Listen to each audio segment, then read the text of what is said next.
Mr. Chair, that was a really impassioned speech by the previous speaker, but we need to sift through what is relevant to this debate and what isn't. We're not against the freedom to critique online. We're not against me voicing my personal opinion and saying I have a problem with the state doing this. No one is saying that censorship of that extent should happen.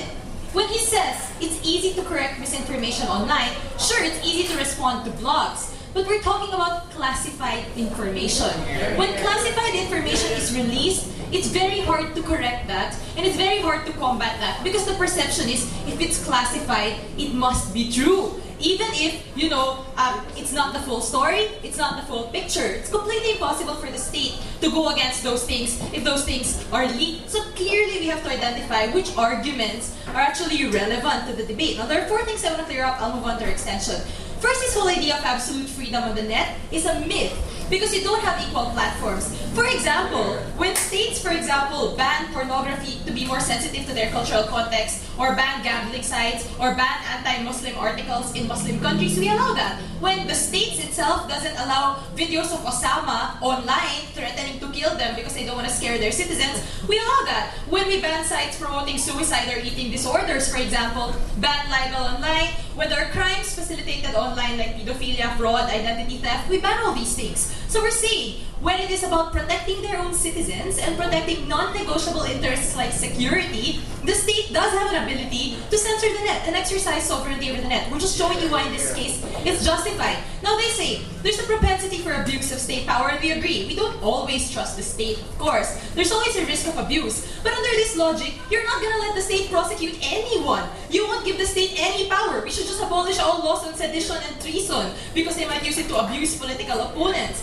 If there is a propensity for abuse, the solution is to deal with that propensity, not to move in the opposite direction of making the state completely impotent, because that's more dangerous. There's a propensity for abuse. We're not so worried about this in the United States. There's a check and balance, the judiciary, the executive, the legislative. Republicans will always be, eager to expose democratic abuses and vice versa. So we're not very worried about this propensity for abuse. Now they insert this bit about China and Iran. What if it's an oppressive country? Well, first I think the debate was set in liberal democracies. But even if we're talking about oppressive countries, we argue that some internet is better than no internet. If China and Iran think that the internet is a grave threat to their power, because all their classified information will be, released there, then they'll completely deny access to their citizens. And we would rather give them some power over the net or over no power at all. But this is probably the most important argument that came out from them, that came out in the dying minutes of Arnold's speech, which I have a feeling will be the extension of closing off, which is there's a value behind transparency online and a value behind exposing this information online, because what if the state is doing something evil? We'll show you later on why you don't need WikiLeaks for this, because you have journalists anyway, you have whistleblowers who go to legitimate authorities, because you have investigations even within the military, such that this culture of leaking classified documents online is unnecessary and is dangerous. So there are 2 things I want to talk to you about today. Number 1, how their legitimate non-negotiable security interests need to be protected. And second, how the culture they want to promote harms organizational cohesion of state institutions. So we say that in principle, and they agree to this, the state is allowed to have classified documents. Like some information you can only publicize after a certain number of years when it's no longer threatening, or never publicize. Now, if someone physically enters the State Department and steals those documents and photocopies them and distributes them to everyone, that person will get jailed for sedition. This is exactly what WikiLeaks is doing, only online. And that's our problem with that, right? And that's something that OG already alluded to, but let me talk to you in depth about what this kind of classified information is. What are the things that have been posted on WikiLeaks? Information about military strategies, for example, troop formations, how many soldiers you have, what your budget is, what your weapons are, where you're spending your money, what your military assets are, what the weaknesses of your military are. Things like diplomatic strategy, how you plan to bribe the Israel minister so that it pulls out, settlements from Gaza, how you plan to engage China, your military information on China.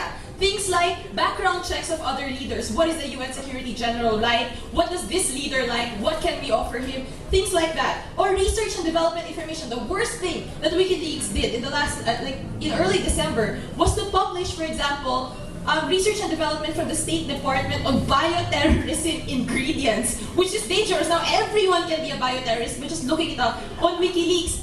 obviously, there's a principled and practical justification against publishing these things because it compromises the ability of the state to carry out their interests and protect their citizens. Why? It's so easy to take things out of context when you're looking at those documents. Because people will not have access to all documents. They'll never get the full picture. They just have bits and pieces of the story. So sometimes when Hillary, for example, calls Ban Ki-moon weak or is upset at Netanyahu and those documents are published online, you ruffle feathers internationally, you affect the ability of the country to maneuver politically, and that could have been completely taken out of context. Or even if it was in the proper context, this isn't the information you're supposed to publish in a public sphere. Or this information can get blown up by enemies and used to fan the flames and create ultra-nationalist sentiment, which is what Iran is doing after he found out that Israel, I don't know, was calling their leader names. And of course, this information is even harder to disprove, unlike what Arnold said, because it comes with the idea that if it's classified, it must be true. So people automatically